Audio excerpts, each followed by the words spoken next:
বন্ধুরা, আজ আবার একটা নতুন ভিডিও নিয়ে চলে এলাম। আজ আছি বদ্রীনাথ। তো বদ্রীনাথে আজ পুজো আছে, তো ওখানে 3টে সেট আরও JBL আছে। চলো বন্ধুরা দেখাচ্ছি, দেখতে থাকো ভিডিওটা ফার্স্ট থেকে লাস্ট পর্যন্ত দেখো। ভিডিওটা ভালো লাগলে লাইক করো, চ্যানেলে নতুন করে চ্যানেলটি সাবস্ক্রাইব করে দাও। দেখাচ্ছি বন্ধুরা, দেখতে থাকো। বন্ধুরা দেখতে পাচ্ছ সামনেই এখানে MM সাউন্ড বাজাচ্ছে, দেখাচ্ছি বন্ধুরা, দেখতে থাকো।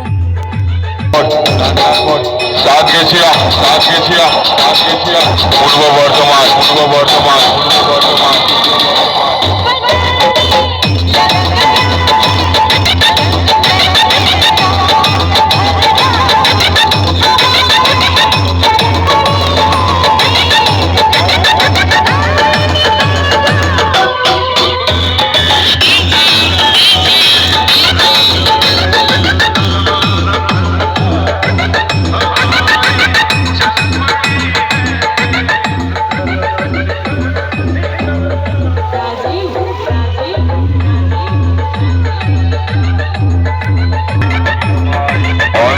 একাই কাঁপিয়ে দিল।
गई तो फिर पीछा न छोड़ेगी। आज की बीवी तुझसे नहीं बस माल से रिश्ता जोड़ेगी। आज की बीवी तुझसे नहीं बस माल से रिश्ता जोड़ेगी।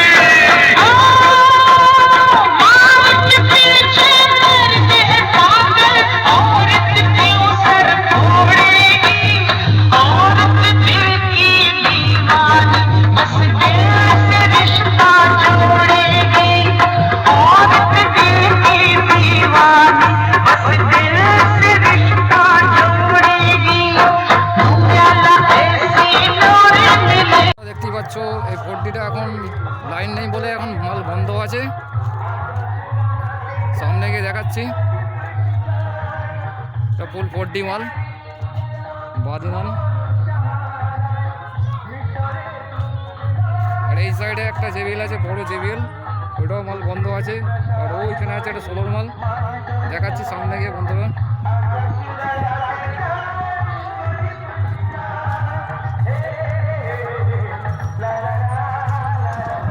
কারেন্টের জন্য এখন মাল বন্ধ আছে, দেখতে থাকো ভিডিও।